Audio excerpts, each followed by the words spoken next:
This is Mental Health Through Will Training by Abraham Lowe, Section 1, Part 9. Feelings are not facts. Panel discussion conducted by the patients. Annette, panel leader. I remember a distressing sensation which gave me no end of alarm. It was a severe cramping or pain in the side of my abdomen. It was so severe that when it hit me, I felt I could not walk. I had the same sensation on numerous occasions and was also afraid it would return. I know now that the anticipating its return made matters worse. I was alarmed when I had the sensation and was perhaps more alarmed when I didn't have it, but anticipated its return. After 6 years of almost constant suffering, I finally went to the hospital, but the doctor couldn't find anything wrong with me physically and sent me to the Illinois Research Hospital. It was then that I came under the physician's care and joined recovery. It was only then that I realized that it was not the sensation that caused all the discomfort, but the panicky feeling that something terrible was about to happen. At the time, I felt like something would burst in my side. I was sure I wouldn't be able to stand and that I would go to pieces. When the doctor told me, "Your sensation is distressing but not dangerous," it took me quite a while before I understood what he meant. I had to take his word for it, but I continued to feel something awful was going to happen.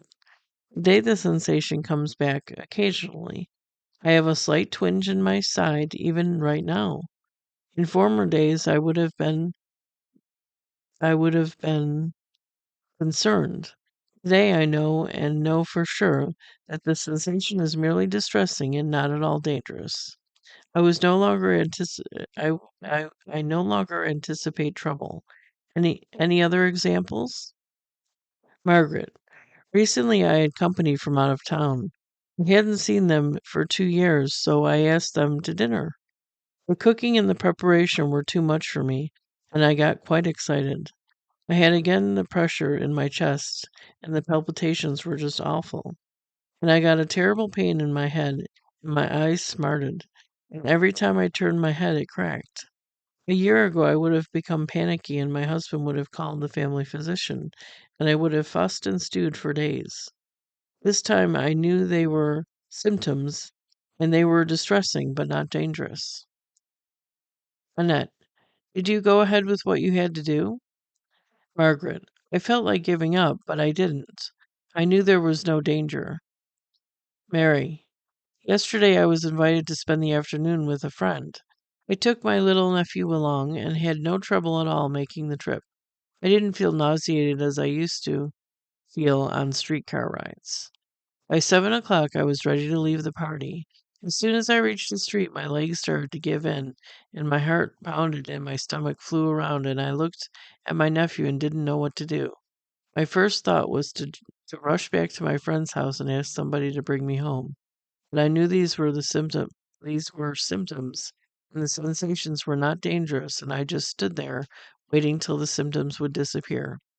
But I couldn't even wait because my nephew looked up at me and asked, "Aunt Mary, aren't we ever going home?" I was still very uncomfortable, but I took the next streetcar and we got home without trouble. Annette, this is a beautiful example of how you can be very uncomfortable and manage to stand the discomfort if you keep in mind the physician's authoritative knowledge that you are not in danger. Any other example? Caroline, I had a very gratifying experience this morning after my husband and I got up. He said, "What's the matter? Don't you feel good today?" I asked why. He said, "You are very quiet today. Usually I'm very talkative in the morning and for that all day. I have always a desire to talk about my symptoms, and I guess I drive people nuts. This constant talk about my symptoms is sabotage. I know that, but I haven't been able to check it so far. This morning I decided to stop talking and complaining and kept quiet. So I said, I have a pain in my head, but I know it'll go away. We then talked of something else, and I couldn't help but realize how different it was than a year ago. A year ago, I would have said I have a terrible pain, and I would have been sure I had a brain tumor. and the doctor just won't tell me. I don't know what to do. And if recovery and our physician can't help, who can? This morning I stopped that. Before I came to recovery, when I had this particular pain in my head, I would give in and go back to bed, and my husband would bring me a hot water bottle, and it seemed that made the pain worse. And then he would bring me an ice bag, and in the meantime, I would work myself up. And he would suggest I take an aspirin, but that did not help. After I came to recovery regularly and talked to the other members of the group, I learned to handle this symptom. This morning, my husband offered to go to the store for me as he always does when I complain of a headache. Usually, I become dramatic and say that my pain is so severe I can't even think what I want from the store. This time, I merely said, "Give me a few minutes and I will write a list." Annette. Here we see recovery training at its best.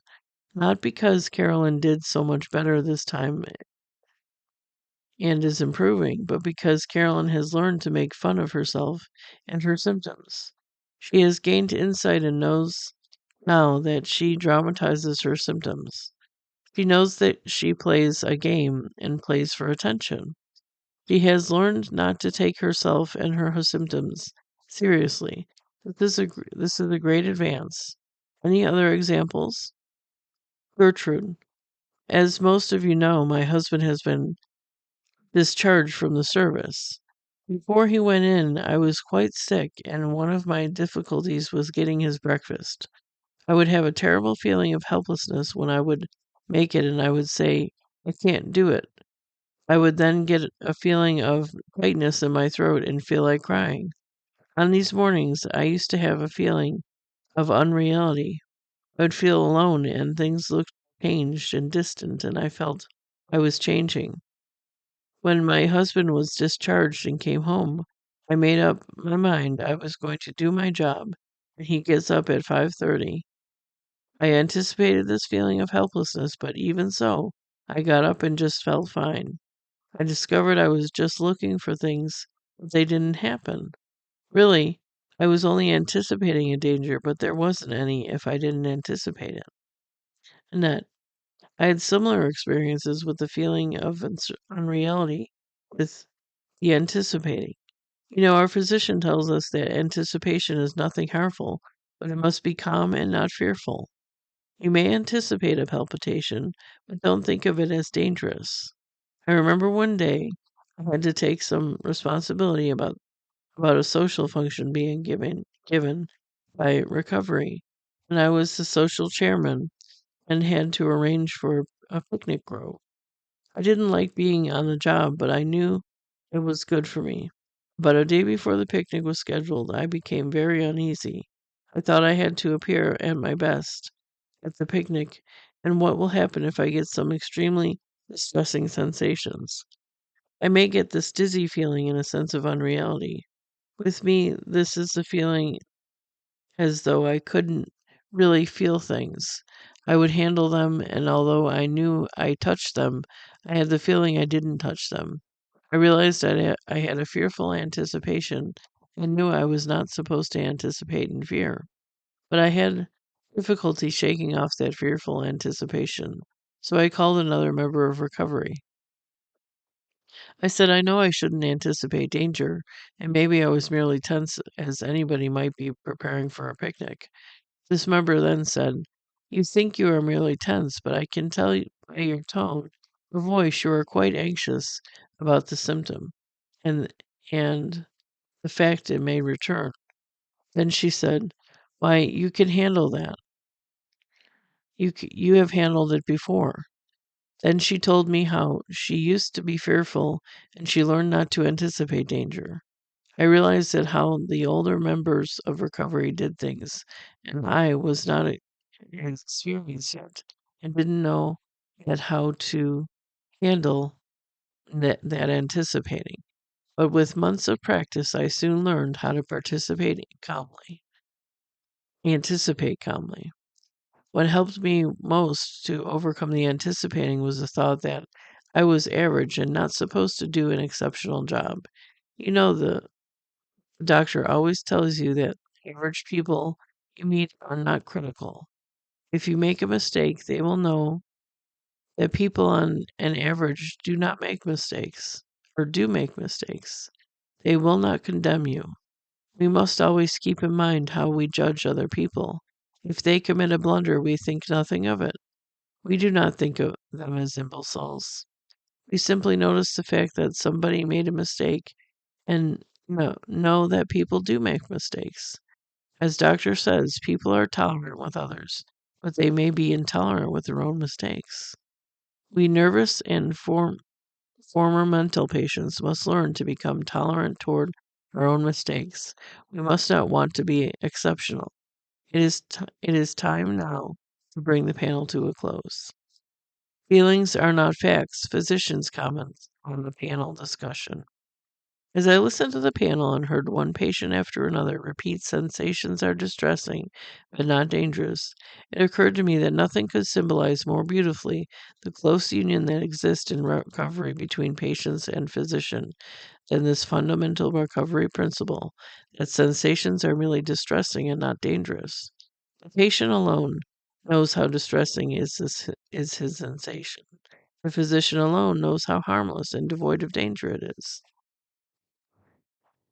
The patient knows his feeling, and the physician knows the diagnosis. Annette suffered cramps. Margaret had chest pressure and palpitations. Mary, Caroline, and Gertrude were stricken with headaches, vomiting, tightness of the throat, and feelings of unreality. Each had their own assortment of symptoms, and it would be absurd to assume that Annette felt Margaret's palpitations or Margaret experienced Annette's cramps. You see, sensations and feelings are intensely personal and subjective and are known to him only who happens to experience them. You may say that a feeling is known to the person only who feels it. To the outsider, it is unknown unless he is told about it. His knowledge of other people's feelings is hearsay knowledge.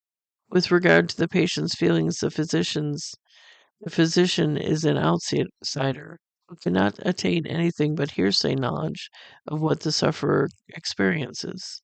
Without being told, he would not know that the patient has palpitations unless he counted the pulse. He couldn't certainly know how intense, threatening, or tormenting they are. Contrast now this was with highly personal and subjective quality, which we call feeling, which its celebrated counterpart, thought. If Margaret had the thought that the sun was shining or spring was in the air, she would have no difficulty communicating the idea to Annette. If Annette agreed to accept Margaret's idea, the two would share it, and there could be no doubt that both knew exactly what they meant by sunshine and spring in the air. But suppose the two spoke of cramps. To the one, the word may convey the experience of a wild panic, to the other, that of a mild twinge. You see the difference? Thoughts can be exchanged, accepted, and rejected like an object commodity. Feelings are strictly personal and singular, incapable of being exchanged or shared. The basic distinction between feelings and thoughts is the physician's dilemma and the patient's calamity. It is the main reason why patient and physician have so much difficulty understanding one another.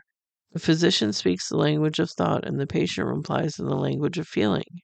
How can that meet? Take for existence the matter of sleep and sleepiness. I know that patients who complain of insomnia get their due share of sleep, but after the patient awakens, he feels for certain that he did not sleep a wink. My thought about sleeplessness is founded on expert studies and thorough knowledge and can be communicated to any patient. But will he accept it? Will he consent to share it with me? I tell him he slept, but he but being fagged out and listless, he is told by his feelings that he has not slept. Will he listen to the language of the physician or to his feelings? You know the answer given in recovery. If the patient is inclined to cooperate, he will be guided by the physician's thoughts. If he is ready to sabotage, he will consult his feelings.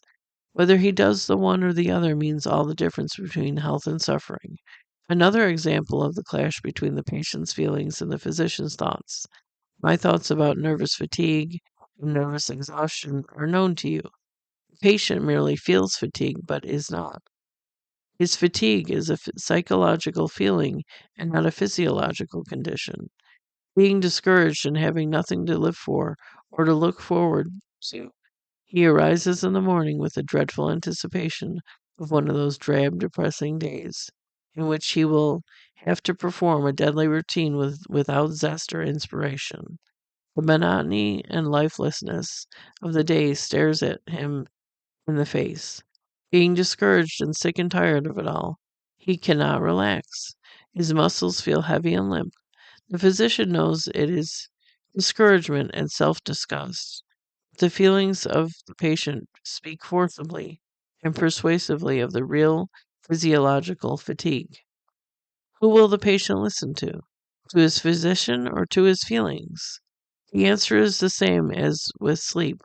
The patient is inclined to accept the verdict of his feelings and to sabotage the physician's authority. I want you to know that your feelings are not facts. They merely pretend to reveal facts. Your feelings deceive you. They tell you of danger when there is no hazard, of wakefulness when sleep is adequate, of exhaustion when the body is merely weary and the mind discouraged. In speaking of your symptoms, your feelings lie to you. If you trust them, you are certain to be betrayed until panic and vicious cycles. I said that your feelings lie to you, that they deceive and betray you. How can that be? How can feelings be true or false?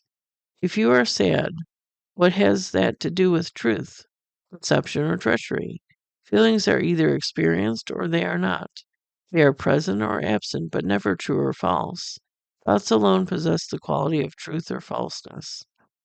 And if the patient's feelings tell lies, they do so because an incorrect and deceptive thought is attached to them. The deception is accomplished by the thought, not by the feeling. The panel members express this relationship between thought and feeling with convincing plainness. One after the other, they one after another, they stated that before joining recovery, they thought of their panics as dangerous, but now they think of them as merely distressing. You see, panic is a feeling of extreme distress, which annexes either the thought of danger or the thought of harmlessness. The panics experienced by patients are not pure feelings. They are overlaid and modified and taken captive by a thought. If the annexed thought is that of danger, a vicious cycle will develop, and the panic will be prolonged. If the thought is that of security, the panic will be stopped abruptly. It all depends on whether the patient will accept the physician's thought of security or his own thought of danger. If this be so, then it is no longer a question whether the physician's thoughts ought to prevail or the patient's feelings. It is no longer the problem of thought versus feelings, but one of thought versus the other. The patient is not asked to change his feelings or to discard them or to disavow them. He is merely asked to substitute the physician's thoughts for his own. If Excuse me. You will now understand the meaning of my introductory statement that recovery slogan, sensations are distressing but not dangerous, symbolizes the close union between the patient and the physician.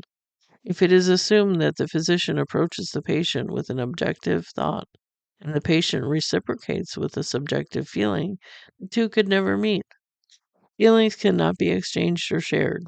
If the patient were nothing but distressed or sad or despondent, the physician's thought could hardly reach him. Communication and mutual understanding would be blocked off effectively. But if the feeling experienced by the patient is reduced to a quarter feeling of despair associated with three-quarters thought of danger, then the physician's thought of security can easily meet the patient's thought of danger. It can modify or eliminate it.